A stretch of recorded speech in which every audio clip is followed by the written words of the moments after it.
Forests also have a natural camouflage, allowing them to blend in a little bit better with their surroundings. Right over on the right side, that first animal you see is an okapi. The okapi, discovered in 1901, is the closest and only known living relative of a giraffe. They do have very similar neck and skull structures, in fact. 7 neck vertebrae in common, very long tongues for browsing in common, and male okapi even have ossicones, which are the things that are on top of a giraffe's head. Out over to your left is a female greater kudu. The greater kudu, an antelope species, females are known to not have any horns, so it's easy to tell them apart. There's also another antelope species right over here on our left called the bongo. Both male and female having horns. A little bit harder to tell the difference there. Now both the bongo and the greater kudu though, they have those nice white stripes down the side of their body, kind of like white stripes on the legs of the okapi. That's all camouflage, made to look like the sunlight that shines out throughout the forest here. This way they can blend in with their color. They are a darker gray. It looks like we'll see a second one up ahead as well. Now, they do get to be about 3,000 pounds. They have a nice 2-inch thick skin, like an armor to protect them. And they have 2 horns on their faces. The horns are made out of keratin though. The keratin's the same stuff your fingernails and your hair are made out of.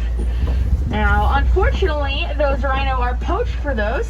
And you and I know that there's not really an importance there to it. But some cultures have seemed to have thought over the years that rhino horns were good for medicine reasons. The other one's kind of way back behind those rocks against the wall.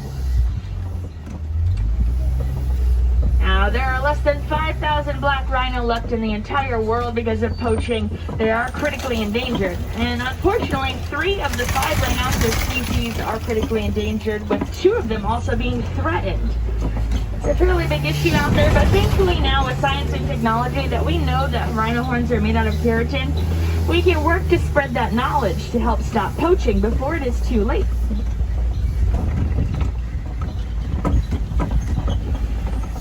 We've now left the forest and here we are at Safi River. A hippo just getting back into the water up ahead here.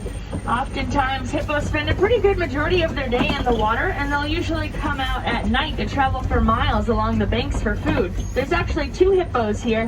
One just fully completely underwater and one up by the wall where you can see its back sticking out. They can hold their breath for 6 to 8 minutes at a time. Take a look to your left, you'll actually see a few more of them.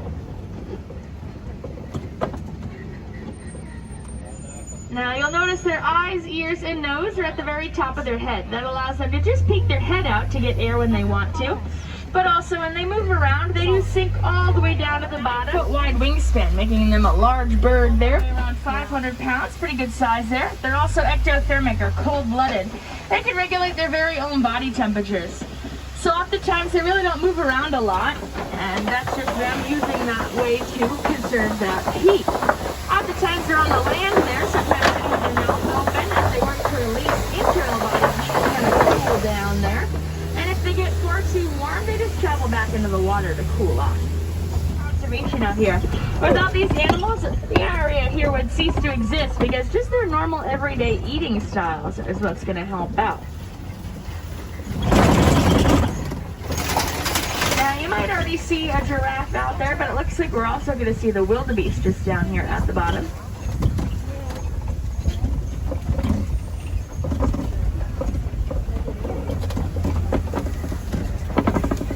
Take a look over to your right side and you'll see a couple of wildebeest moving around.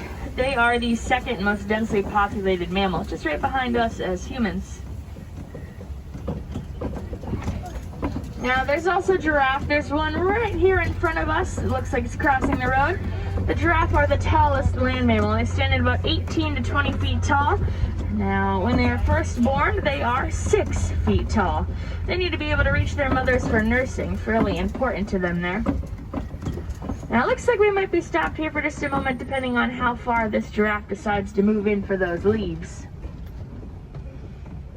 They do have a pretty long tongue. If you guys can see the giraffe in front of us, you might see the tongue reaching out for the branches there. It's about 18 inches long to wrap around those leaves to be able to pull them off. And it's also a very dark tongue. It's about a dark purple there. It helps to absorb sunlight, preventing any sunburns.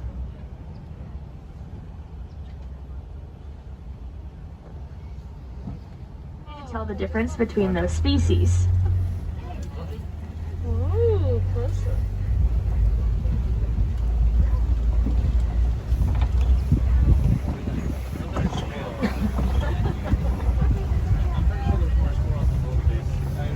Out over there on the left, you'll see the African wild dogs, also known as painted dogs, one of the most successful hunters out there in Africa. They catch over 90% of what they hunt, way better than lions and cheetahs combined. Some of their success is due to the fact that they work fairly well together. Everything's like usual. Look at the big one.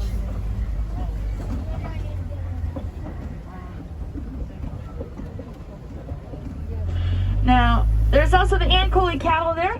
Now, they are a domesticated species, so they're used as a symbol of wealth. It's said the more that you own, the wealthier that you are. There's a couple more of the giraffe just over there. A group of them here known as a tower, as they are so tall there. And that you just saw there where they rub their necks up against each other is technically called necking. It's a pretty good mating sign there, so that could be a good sign for us here in the near future. Some smaller antelope just over to your left. Those are springbok, the third fastest land mammal. Now those springbok can travel at about 55 miles per hour. Now that helps them to get away from predators. They also have a pretty good athletic ability, jumping about 6 feet up into the air and 13 feet out in front of them. They jump up on all 4 feet for a motion called pronking. That helps them to get away from their predators. And they won't travel all together if they're running away from something. They'll actually veer off in different directions to confuse those predators. There's another antelope here on the hill known as the sable antelope, and they happen to be the emblem of the Harambe Wildlife Reserve. So anytime you see the Harambe name, you'll see them. They're extremely defensive and protective of one another. They try to keep each other safe as much as they can. Their large horns could back and poke into them, and that sharp pain would send whatever was there running away.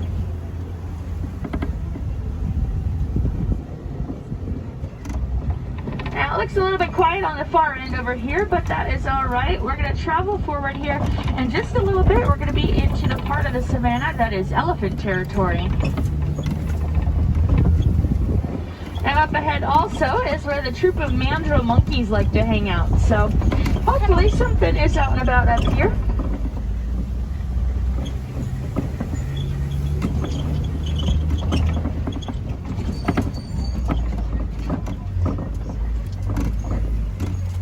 There's a mandrill monkey, actually a mandrill monkey and a baby mandrill monkey just right over there on your left side there on those rocks. She was born just a couple of months ago, so she still hangs out with mom a little bit, but she does like to walk around on her own.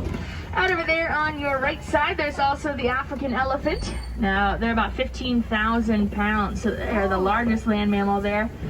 There's a couple of mandrill monkeys I see that are walking around that kind of went behind the rocks right now, but they're the largest monkey species. Adult males do get to be about 100 pounds, and females are around half of that size. They're most noticeable for the blue and red colors of their faces, where the males' coloring can get brighter and brighter as they're excited to impress the females. That color is also on their bottoms as well. Looks like we'll see a second elephant just over here on our right side. The African elephant's ears are quite large, and similar to the shape of Africa, they become really helpful as when they move back and forth, that can lower their temperature about 15 degrees Fahrenheit. It also can help them to hear a good 6 miles away, so helping them to keep safe. If they hear any unfavorable noises, that gives them a little bit of a head start to get away from those things. One of the things that they like to walk away from are bees. They actually happen to be afraid of bees, so when they hear the buzzing, they'll stay clear of an area. And that ended up becoming a really beneficial factor out there in Africa for the farmers. They were able to establish beehive fencing to protect their crops. Now, these beehive fencing not only kept the elephants away without harming them, but also helped the village to get species that are 5 feet tall. They're also the lightest in color. Now, in their first hatch, they are gray, but a flamingo's color comes from their food of brine shrimp that contains beta-carotene. That'll change their color for them over a little bit of time after being hatched. Now, flamingos do... Now, scimitar horned oryx are typically found out in dry desert areas, and they can go upwards of 9 months of the year. And if you take a look out here on the left, you'll also see there's a couple of cheetahs, one laying down and one walking around. The cheetah happen to be the fastest land mammals, going from 0 to 60 miles per hour in under 3 seconds. They can even reach 70 miles per hour. Now, however, they don't run very frequently. In fact, their stamina... Just a moment, by the way. thankfully enough, there's a few thousand lions, not lions, a few thousand of those bontebog in existence these days, and thankfully enough, that means we're getting them back out into the wild. But speaking of lions, there are a couple of them over here to our left side. Now, you can see the male lion sitting up there. There looks like there's a female that's laying down right next to him. Lions traveling from area to area looking for food. While they dig their burrows with a large upper set of tusks, they're larger, about 5,000 pounds, but they have that 2-inch thick skin, the same 2 horns, where other rhinos typically might have 1, and they unfortunately are also poached. They're one of the 2 species that are threatened, so a little less suffering, but still a big issue out there. The white rhino are also the most social species of rhino. They are the ones that typically are found in groups like that, whereas the other species typically are a little bit more solitary, hanging out by themselves. A group of rhinos, though, is known as a crash for the fact that they can run at about 35 miles per hour, but only see about 10 feet in front of them, so they do run around blindly fairly frequently.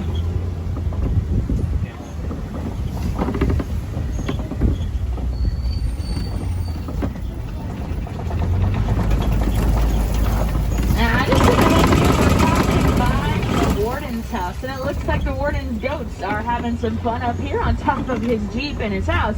They've got quite a lot of energy there. Now, these are Nigerian dwarf goats, so they are a much smaller species. They don't take up a lot of space, which is really beneficial. Now, as well, not taking up a lot of space, they also often take bottles, like I mentioned, finding glass bottles instead, or even getting a reusable water bottle instead of buying those cases of water bottles. Recycling your old electronics is a really big one these days. Recycle your old TVs, cell phones, and laptops. Don't just throw them away, because they contain minerals that are heavily mined for them. It can help to stop problems like deforestation, as well as hurting other animal habitats through that mining. Back at home also, don't forget to turn off lights when you leave a room, and turn off the water while you brush your teeth to save our resources. Now, after spending so much time together, goodbye is just too sad and too final. So I'll leave you with the Swahili phrase, Kwaherini, which means to go well. So Kwaherini, everyone, go well, go wild, go make a difference out there, and enjoy the rest of your day at Disney's Animal Kingdom, wherever the other adventures may